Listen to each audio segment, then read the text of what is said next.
Hello everyone, কেমন আছো সবাই? আজকে আমরা পড়ব ক্লাস 4 এর page number 49। Okay, a holiday trip.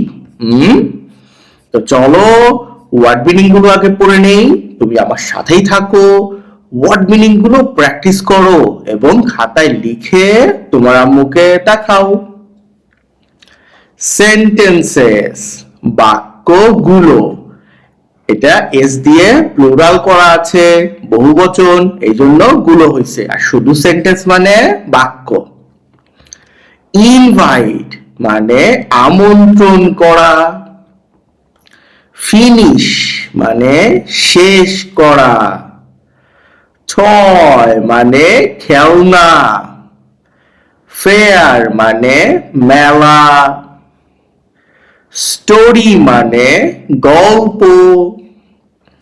Interesting আকর্ষণীয় বা মজাদার। এনজয় উপভোগ করা। গ্রুপস মানে দল। ফেভারিট মানে প্রিয়। প্লেস মানে স্থান। নেয়ার মানে কাছাকাছি। অর্গানাইজার পরিকল্পনাকারী। ওকে, অর্গানাইজার মানে পরিকল্পনাকারী। পারমিশন অনুমতি। পার্টিসিপেন্টস অংশগ্রহণকারী। পার্টিসিপেন্টস অংশগ্রহণকারী। ট্রান্সপোর্ট যাতায়াত ব্যবস্থা বা যাতায়াতের ব্যবস্থা। ড্রিঙ্কস মানে পানীয়। ফটোগ্রাফি মানে ছবি তোলা, এরকম করে ছবি তোলে না। সেফটি মানে নিরাপত্তা। ফার্স্ট এইড বক্স প্রাথমিক চিকিৎসার বাক্স। তোমার স্কুলেও মেবি একটা আছে। প্ল্যান মানে পরিকল্পনা করা। তো আমরা ওয়ার্ড মিনিং পড়ে ফেলছি, এবার চলো মূল পড়ায় চলে যাই। 3.1.1 কি বলছে? কমপ্লিট মানে সম্পূর্ণ করো দ্য ফলোইং সেন্টেন্সেস, এই নিচের বাক্যগুলো ইউজিং ব্যবহার করে present perfect tense. Present perfect tense ব্যবহার করে গত ক্লাসে আমি শিখাইছিলাম, তোমাদের কি মনে আছে? প্রেজেন্ট পারফেক্ট টেন্সে কিভাবে ব্যবহার করতে হয়? প্রথমে সাবজেক্ট, তারপরে কি হ্যাভ বা হ্যাজ, তারপরে ভার্বের পাস্ট পার্টিসিপল ফর্ম, তারপর বাকি অংশ। তো এইখানে দেখো প্রথমে সাবজেক্ট দেয়া আছে, এরপরে এখানে ভার্ব দেয়া আছে, ভার্বের বেস ফর্ম। কিন্তু এটার কি জানতে হবে তোমাকে? পাস্ট পার্টিসিপল ফর্মটা জানতে হবে, তাই না? আর এর সাথে হ্যাভ বা হ্যাজ কি বসবে সেটা নির্ভর করবে কার উপরে? সাবজেক্টের উপরে। তো উই আছে, উই এর সাথে হ্যাভ। আর ফাইন্ড, এটার পাস্ট পার্টিসিপল ফর্ম হলো ফাউন্ড। এটা আমি কিভাবে জানলাম? মুখস্থ করছি, তোমাকেও করতে হবে, এটার কোনো শর্টকাট নাই। তাহলে we have found the pen on the table.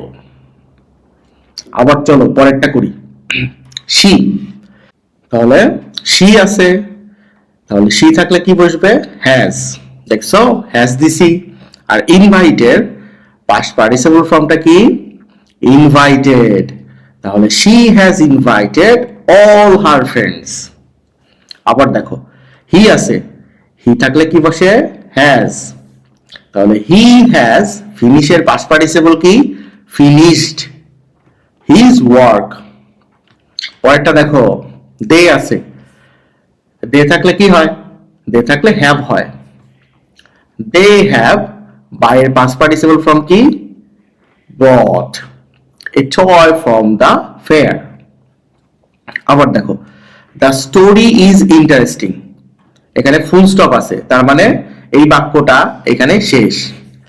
বাক্য শুরু হয়েছে আবার এখান থেকে, বুঝতে পারছো? তাহলে আয়ের পরে আয়ের সাথে কি দিবা?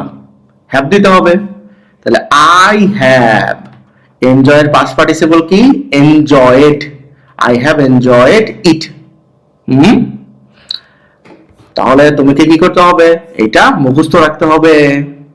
চলো এবার পরের অংশে চলে যাই। 4.1 কি বলছে? ইন স্মল গ্রুপস, ছোট দলে, মানে ছোট ছোট দলে। প্ল্যান মানে পরিকল্পনা করো। এ ভিজিট একটা ভ্রমণ। টু এই ফেভারিট প্লেস কোন একটা কি প্রিয় জায়গায় বা প্রিয় স্থানে। নেয়ার ইয়োর স্কুল তোমার স্কুলের কাছে বা নিকটে। ইউজ মানে ব্যবহার করো। দা প্ল্যান অর্গানাইজার মানে পরিকল্পনা যে চার্ট আছে সেই চার্টটা। বিলো মানে নিচে। তো চার্ট কোথায় আছে? এই যে চার্ট আছে, এখানে কি দিছে? তারিখ। ধরো তুমি মার্চের 10 তারিখে যাবা, তাহলে মার্চের 10 এরকম লিখবা। ধরো তুমি সকাল 7টা থেকে তুমি সারাদিন ভিজিট করবা, বুঝছো? সকাল 7টা থেকে তুমি বিকাল 3টা পর্যন্ত ঘুরবা ওখানে। Permission from teacher and parents অবশ্যই নিতে হবে। তাহলে এটা কি? ইয়েস। পার্টিসিপেন্টস কারা কারা হবে? স্টুডেন্ট আর টিচার। কোথায় যাবা? একটা জায়গার নাম দিবা, তোমার স্কুলের আশেপাশের নাম। এটা তো আমি জানি না। ধরো ওই জায়গার নাম হচ্ছে ধরো গাজীপুর পার্ক, আমি এটা বলে দিলাম, বাট তোমার স্কুলের আশেপাশে কোথায় আছে সেইখানকার কথা লিখবা। ধরো আমি গাজীপুর লিখছি। ট্রান্সপোর্ট, কিসে করে যাবা? মেবি বাসে করে যেতে পারো, রিক্সায় যেতে পারো, এটা আসলে ডিপেন্ড করবে। ফুড অ্যান্ড ড্রিঙ্কস, কি কি খাবা? তুমি বাড়ি থেকে খাবার নিয়ে যেতে পারো, কিনতে পারো। ফটোগ্রাফি, ইয়েস, তোমরা ছবি তুলবা। Safety and first aid box, yes. তো দেখো এই প্ল্যান অর্গানাইজারের মধ্যে যেভাবে আছে সেগুলো আমি সুন্দর করে সাজিয়ে নিচে লিখছি, দেখছো? এটাকে তুমি চাইলে স্ক্রিনশট দাও আর তোমার মতো করে লিখতে হবে। কারণ কি? কারণ তোমার প্রশ্নে বলছে নেয়ার ইয়োর স্কুল, তোমার স্কুলের নিকটে হইতে হবে। আমি তো জানি না তোমার স্কুল কোথায়, এই জায়গাগুলো তোমাদের ইয়াতে লিখতে হবে। ডেটটা তুমি এরকম করে দিবা, তোমার প্রয়োজন মতো টাইমটা লিখবা। অনুমতি নিছো কিনা অবশ্যই সেটা টিক মার্ক দিবা। এরপরে তোমার সেই জায়গার নামটা এইখানে দিবা। তারপরে এটা ঠিকই আছে, তোমরা স্টুডেন্টরা, তোমার টিচার, যদি তোমার বাবা মা যেতে চায় তাহলে তাদের নাম দিবা। স্কুল বাসে যেতে পারো, স্কুল বাস না থাকলে রিক্সায় যেতে পারো বা অন্য কোনো ট্রান্সপোর্টে। Food and drinks, homemade lunch নিতে পারো, ওয়াটার জুস, অথবা দোকান থেকে খাবার কিনতে পারো।